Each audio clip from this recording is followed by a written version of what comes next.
It must have been assigned to me because I had him started before he won. I know he loves that strain. Okay, Dromates.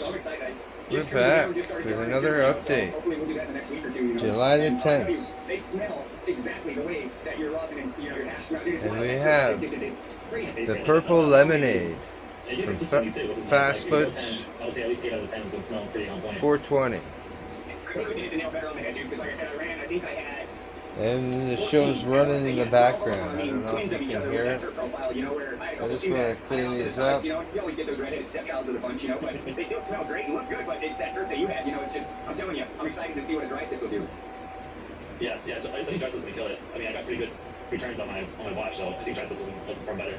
I think I want to make a separate video of my dry sip because I didn't win anything, because it's not about winning anymore, but I participated for the first time ever with hash, like not competed, like shared, like, brought it to an event to present it. And it was just like my last photoperiodic run and some run I had of banana purple punch crosses actually. But I was searching for that phenol, so I only took the phenols which had that like terpene profile of her, and I made the dry sip out of it. And I really loved that banana purple punch so much, right? And they were like, yeah, it's good. But the other one, the one with the papaya sherbet and the rainbow melon, it was mainly rainbow melon, but also some papaya sherbet in it, I'm honest. But that was where everybody was like, yeah. Like, it's still the gelato terps, the sherbet terps, that's like, if that comes combined with any kind of fruit, you got, what I mean? Wow. So, yeah, I'm not in the it's like a purple grape. It's like a reddish inside.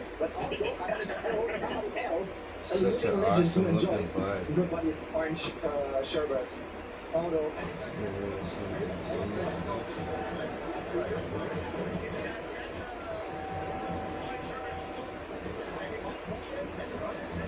Some of the leaves faded out.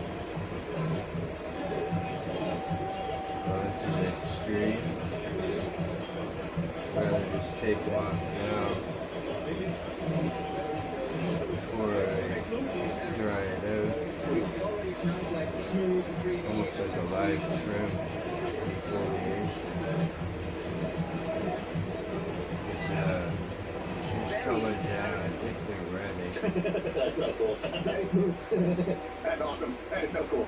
It was the craziest. The end was like, and that's super early because I'm German and I'm just coming on there and I want to just check out the event. Double check on what day it is. We were there at 4:20. No, we lost panic. Oh, dang it. Just clean it I was up. worried for a minute. It's gonna take a little then bit.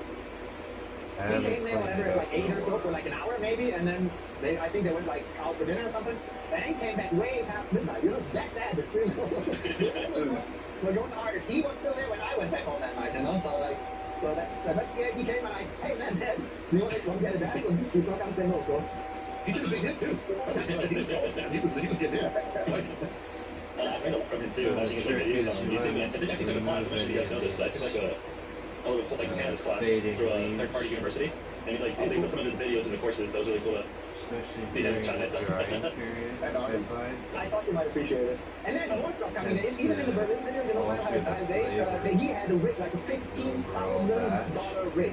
Like a dragon, like a honey dragon or something like that. Crazy. It's already some shots in the YouTube video of the Mary Jane video. So check that one out. But I will make a longer one because that was also that I do it. That rig was insane. Bernie hit it hard, and I was like trying, but it was like the end of the night. It was like 1:30, and he's like, harder. Like, I don't have anything anymore. And like right before that, I took a big app, like a really big dab with water pump. So like I pre-celebrated 710 already during a few days before that, That looked like a cool trip, man. I was talking to Sarah and I go, we should probably try it and see, because apparently it's like a similar flight from the east coast of where I am to LA as it is from east coast somewhere where the first stop is. So 5-6 hours. Does that sound about right? I mean, you're so far north that I could imagine from where you have to fly from Toronto. Yeah.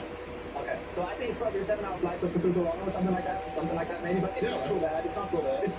It goes by. It really goes by. And the anticipation, and that's a big event, man. I think it's pretty cool. I've never been that side of the ocean, so I was talking her into it, man. Really amazing to hang out with the same people we would normally hang out together when we're on the other side of the pond, so I did come and so, but like, it was Rob was there, Stranger was there, Ken was there, and I hung out with those three quite a few times, So like, the first thing basically, I then took a taxi to his hotel, dropped off the stuff, and we met right out after that. So that was the night after, I think, that I do. So it's like every night shit going on, like, crazy. Like, it's hardcore. Like, this one brought me, afterwards, I had, like, no dopamine for, like, a week and a half, you know. Like eating out or like depressed, like nothing works anymore in my life, you know. So like it was but don't misunderstand me, I enjoyed every second, but like all the energy I took, it gave me so much back, but you know, this energy is still like gone somewhere, you know, like so that's fantastic, though. And you didn't have to travel that much, right? So you, instead of being always on this side where you're so far off, right? That was awesome. Yeah, it's nice for me to come back to Germany. That's really what it is about, because I left Germany, I mean, not just because we was illegal there, but kind of that played into the role of why I didn't like this country so much, you know, like feeling paranoid, you know, consuming, like that kind of stuff. And now coming back there, and it's kind of healing. So I can't wait to see how it's going to be next weekend. It's going to be Munich. And that's going to be quite different than Berlin, you know, it's much different than Berlin, so I have to see how things go. Yeah. That's awesome. That's awesome. Yeah, it looked like an amazing time. Oh, I just realized that I've been not in the chat the whole time, sorry.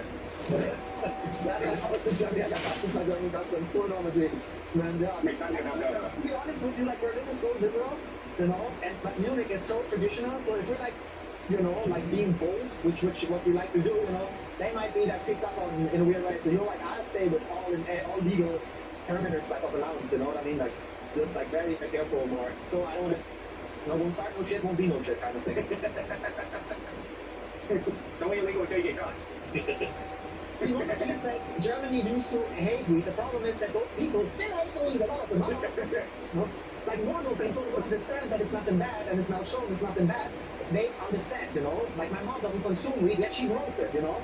So my dad grew last year too when it was allowed. So, you know, like not much, but just to try it out because it's a plant, you're like coming from that point of view. Not coming from the point of view that this is a drug or whatever, you know? It's a medicine. It's just for the interest of the protein, you know? Like kind of a beautiful plant.